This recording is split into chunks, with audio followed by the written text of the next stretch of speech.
97.9, 105.5 KISS FM. It's Big Poppa and Banna on the Lennon's Jewelers Hotline. The one, the only, the I Heart Nick Carter on VH1. The one and the only Mr. Nick Carter. How you doing, my friend? I love it when you call me Big Poppa. That's fantastic, man. Everyone does that. Where are we catching you this morning? I'm in LA right now. Oh, dude, whoa. All right, well, thank you for getting up, man. It's got to be exciting for, to have the big premiere of the new show and the whole thing. Yes, I have my popcorn ready. I am excited. Now, let me. I'm assuming that you and your fiance Lauren, or your wife now, I would imagine, as far as like tape delay and whatever. But you and Lauren are executive producers on this, correct? So you know how it's cut up. You've already seen the first episode, or is it going to be a surprise? I mean, here's what happened. We have a showrunner, which is also a director, and we became really, really good friends with him, and so we trusted him to do the edits, and we gave what we, wanted to, that when we actually recorded, we didn't do anything that was just going to be like, oh my God, we were going to regret this, Right. So we actually haven't watched anything.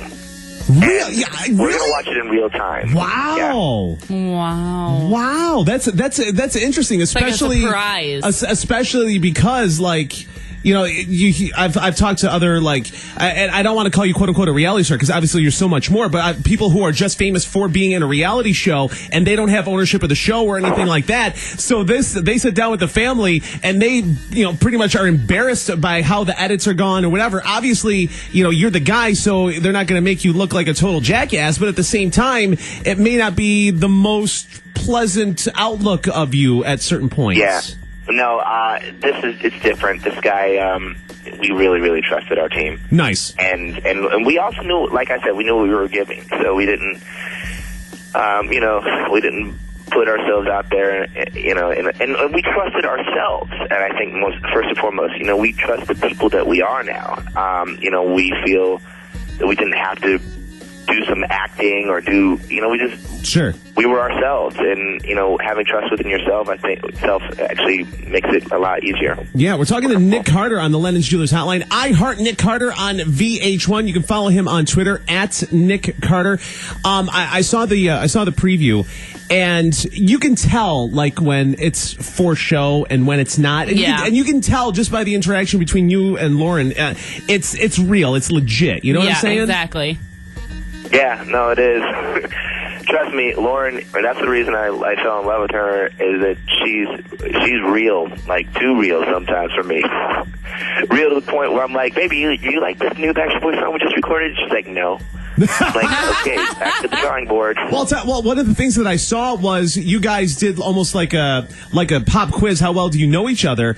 And you each had dry erase boards, and the question was, what was the Backstreet Boys' first hit? And you put down the correct answer, and she put down Bye Bye Bye. I know. And I can't believe that was filmed. I was just like, oh my God. But at the same time, it's a part of endearment though, because she's not like an uber super fan, which you've had to deal with for so long. So this is, it's almost an endearment thing. I love it. I mean, she's not a yes person. She's someone who I can trust and, give me great advice and support me all at the same time. I mean, it's everything that you want in a significant other. Talking to Nick Carter on the Lennon's Jewelers Hotline. I Heart Nick Carter on VH1. Use hashtag I Heart Nick Carter. And of course, you can follow him on Twitter as well. New music, you and Jordan Knight, correct? Yes, sir. What's going on there? Talk to me about that. It's a new album that him and I recorded. It's an actual group called Nick and Knight that we started. The music is, we wanted to go into the studio and create music that could actually stand on its own 2 feet. Not just something that, for nostalgic reasons. We wanted to, give our fan base, a nice little twist, something fresh, and then also, bring some new people in. So we feel like we accomplished that with this record. It's funky, it's fresh, it's sexy. It has a little bit for everyone on it. And, Jordan is a fantastic singer, and we wrote some music as well. And so the album's out, and we're going on tour. Actually, we start in in like 4 days. That's awesome. Follow Nick on Twitter to get all those details at Nick Carter. And you can also go to nickandnight.com for tickets. Awesome. Very cool. Go. Very cool. Duh. I mean, hello. Jordan's been on the show, and Jordan, it was very cool and very, outgoing and, very sociable and whatnot. Do you think that people have like a misconception of you because of the Backstreet Boy stuff? Like on the surface? And I said this before, sometimes I've actually heard someone say recently, wow, this music's really good. And we would totally play it or, listen to it if it wasn't you or Nick or Jordan Knight. I was like, really? Oh, wow. So because we're a Backstreet Boy and New Kids, it's like you get judged and you kind of don't get the shot necessarily that, because people don't, but that we're hoping that the music will rise above that. Well, I was actually, obviously the music, but I'm just talking like on a personal level. Like, he's from a boy band, blah, blah, blah, preconceived notion. Yeah. You know what I'm saying? That's where I was going. Of course. No, I mean, on a personal level, being in a boy band, it doesn't bother me anymore. It doesn't bother Jordan anymore. I'm like 34 years old, and, I'm actually kind of like, yeah, cool, I'm a part of something that actually has lasted for 20-something years. Right. And we still could go out on the road, and people want to come and see our shows and listen to our music, so... And all the checks cashed. That's all we can hope for, Yeah, exactly. I heart Nick Carter on VH1, and go to nickandnight.com for details on his dual thing with Jordan Knight. Let me ask you about. Can I ask you about your brother Aaron? Sure. The reason why. He was on the show, so I started following him like on Instagram and whatnot. Anybody who comes on the show, I follow him on Twitter and Instagram and all that stuff. Apparently, like he'll randomly like reach out to fans to like FaceTime with them when he gets bored and stuff like that. Is that something that he just started doing? Because I don't know. It comes off kind of weird to me. I don't know if that's just me or what. I haven't really seen that. I haven't seen him do that. I don't know necessarily. Maybe I have to have a talk with him. I don't know. It's just, and this is... He's like awkward turtle. I'm not really sure what to say. Nick, this is Gary to Nick. You know what I'm saying? Like your little brother, it's like he wanted to get a little like female attention, so he kind of threw it out there, and the next thing you know, one of my, somebody from around here is tweeting, "Oh my God, I'm FaceTiming with Aaron Carter right now," and I don't know. It just kind of seemed just a little awkward, I guess, and I don't know.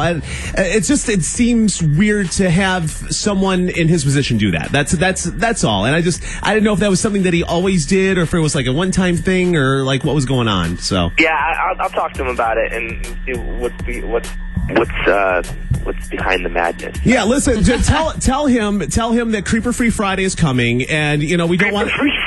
Yeah, seriously. Yeah, we have Creeper Free Friday here every Friday. Yeah, you know what? And he'd be the perfect guest.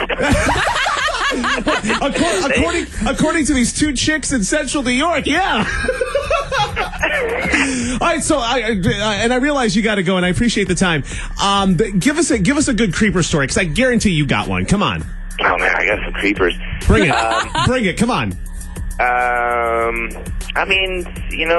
We have some creeper fans, and I don't know. We've had. He's towing the line because he doesn't want to tick anybody off. Yeah, I don't want someone going after me now. No. Nothing says I love you like a restraining order. You're fine. Don't worry about it. This is one time we actually had. We've had fans follow us all around the world. Literally, we'll be at a hotel, and they'll be at every single hotel in the lobby. Oh my God. Yeah, they'll just. I guess that's kind of creepy, but it's a little obsessive. They come to your concerts and it's kind of one of those like I don't know. I like it, but you're making money on it, but at the same time, is what I'm trying to say. Yeah, it's flattering until they, like Erin Hamlin, when they have her organized in a book. Yeah, a local loser. An organized creeper right there. Those are the creepiest creepers. Yeah, have you ever had an organized creeper? That have your photos I don't know. alphabetical order. Yeah, no, not necessarily. I'm wondering if there's like anybody out there that has a room where it's just like, you know, the entire room is like pictures on the wall. Oh, kind of like you know, everywhere. The entire room is just pictures, but like the small ones. Yeah, kind of like the Like movie, kind of like the balls of movie hair. Ted and the movie Ted and the Bodyguard and stuff like that. Yeah. I wonder if that exists out there. It definitely does. I mean, I don't know from experience because I don't. Wow, have you that. jumped on that really, really quickly. That's my that's love awkward. for Marilyn Monroe. So. Okay, all right, okay, all right. That's Nick Carter. I heart Nick Carter on VH1. Go to nickandnight.com for details on the tour and get the new album and follow Nick at Nick Carter. Congratulations on the show and thank you for the time. Come back anytime, bro. Anytime you want to stop in and do it up again, you're more than welcome. All right. Yes, sir. Thank you so much, guys. Thank you, Nick Carter. Everybody, we're gonna break. Come back at Big Poppa and Banna on Kiss FM.